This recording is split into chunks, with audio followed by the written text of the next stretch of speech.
telling whose head I'm going to pop into. Or out of. Up with our heads! Down with Versailles! Let her eat cake! Ungrateful bastards. Have you actually tried cake? It's not like I said. Let them eat Brussels sprouts. The 7 laws of the sons of Noah. What non-Jews have as obligations to God and to humanity. It's our obligation to teach the world these 7 laws of the sons of Noah. We have to refine the world. We have to transform the world. We have to make the world a better place. How do you make the world a better place? You need to have a system. The oldest and most universal divine system in place is called the Noahide laws. Ultimately, if we do keep those 7 commandments we were given, we would actually do what God actually wanted us to do in the beginning. Supposedly, laws God gave to Noah. If you break the laws, most punishments are beheading. George Bush Sr. signed it into law. He snuck it in with an Education Day recognition bill, recognizing the Jewish scholar who supports living under Noahide laws. For those that don't already know, there is an evil sect of Jewish people that practice the Kabbalah, mysticism, witchcraft. You know where the tarot cards come from. Tarot cards are like a portable Kabbalah, if that makes sense. Both are hinged by a tree of life. It's a diagram with 10 points and 22 paths. There's your 22 major cards of the tarot, and also witches used to have 22 paths or courses of study. It's all the same old witchcraft, later called Kabbalah or Tarot. Kabbalah originated in the 1600s, although they try and convince people it began way earlier. There's a lot of subtlety implied, though. In their rise to position, there's a bunch of ritualistic junk, and then they choose to be a goat instead of a sheep. The evils are all in there, and it's all based on the Old Testament and 12 tribes, you name it, 10 commandments. That makes it even more evil to me. Talk about the deepest depths of Luciferianism. And on the JewishScholars.org website, it talks about peace and love and how they want to implement the Noahide laws into the education systems and charities through the United Nations. This is some really creepy stuff. And this is who and what George Bush is honoring with the so-called Education Day. U.S. President George W. Bush discusses roadmap to world peace based on 7 universal Ben Noah laws. You can look that up. Among the religious leaders was Rabbi Yaakov Cohen, who represented the Worldwide Institute of Noahide Code, an organization dedicated to promote the Noahide Code of 7 universal Noah laws. Rabbi Cohen presented the roadmap to world peace, explaining that the Noahide laws will unite all of mankind. The Talmud lists the punishment for blaspheming the ineffable name of God as death. The sons of Noah are to be executed by decapitation for most crimes, considered one of the lightest capital punishments, by stoning if he has intercourse with a Jewish betrothed woman, or by strangulation if the Jewish woman has completed the marriage ceremonies but had not yet consummated the marriage. In Jewish law, the only form of blasphemy which is punishable by death is blaspheming the ineffable name Leviticus. The Maimonides state that anyone who does not accept the 7 laws is to be executed, as God compelled the world to follow these laws. However, for other prohibitions, such as the grafting of trees and bestiality, he holds that the sons of Noah are not to be executed.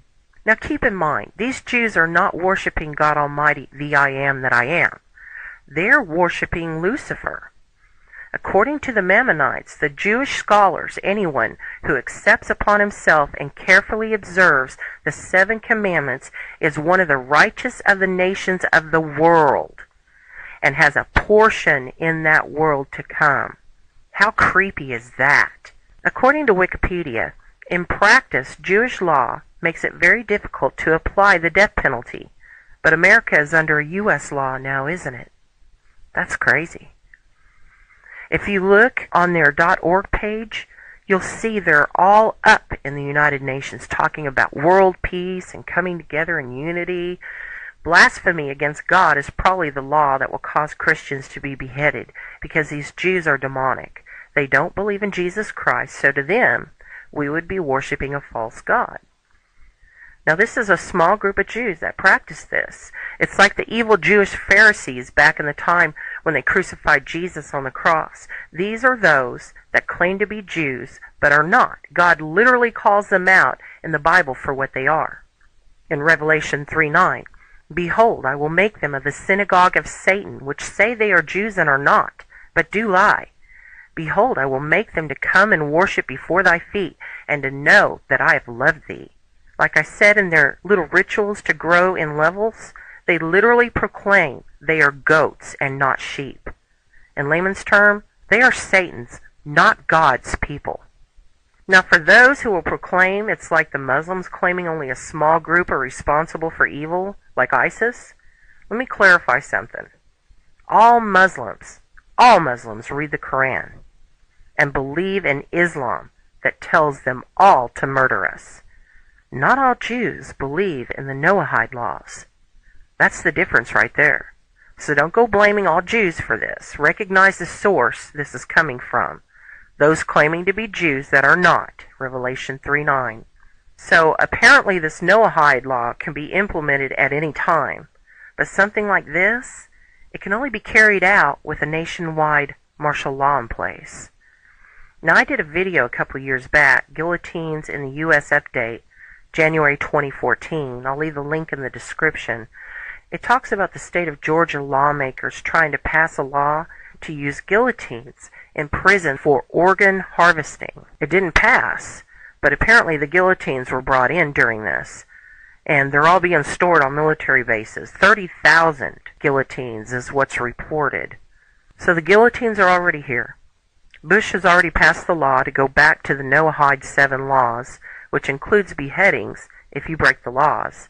The Institute of Noahide held the event One People, One World at the United Nations, demonstrating the universal appeal of the Noahide 7 laws, regardless of divisions of nationality, class, or creed.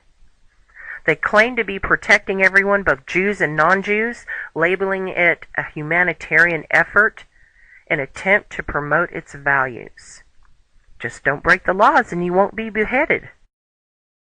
Off with his head! Off with his head! Off with the head! Off with the head! Off with the head! The head is interfering! Off with his head! How dare you! Off with his head! They don't want Americans, Canadians, and other Western countries to know what is coming. And that is a plan to intentionally collapse Western society. If you don't believe me, read the plan that's been in the books for over a century, planned out by the Illuminati and penned by Albert Pike back in the 1800s in his 3 World War predictions. Gray State was simply too threatening.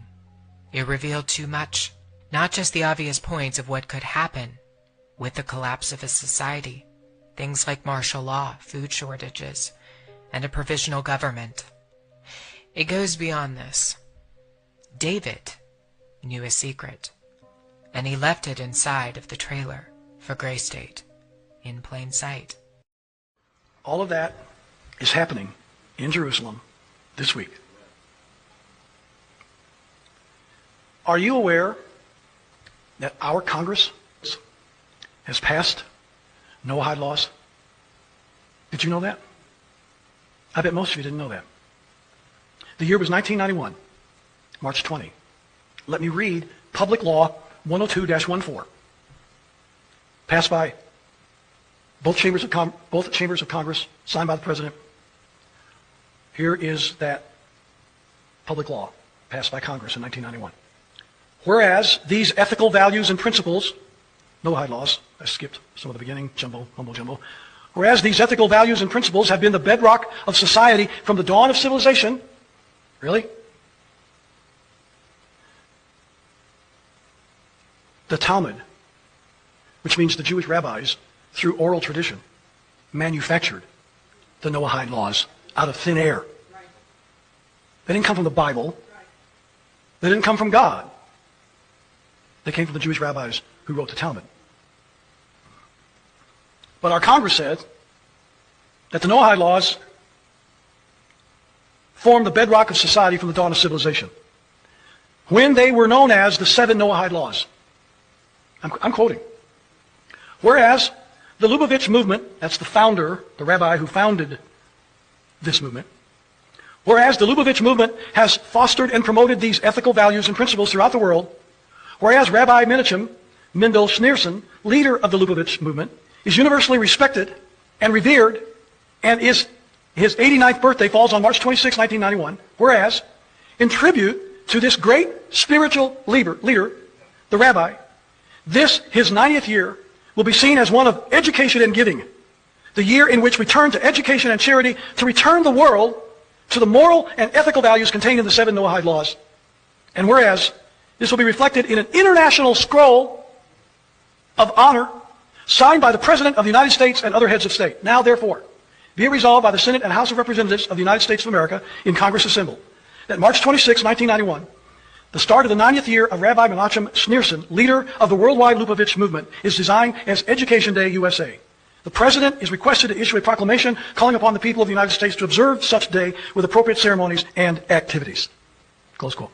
Every president since Jimmy Carter in 1978, including Donald Trump, has signed this public law installing Noahide laws and Chabadism in the United States. Every single president, Democrat or Republican, since 1978 has signed this document instituting Noahide laws and Chabadism in America. Here are some things you need to know.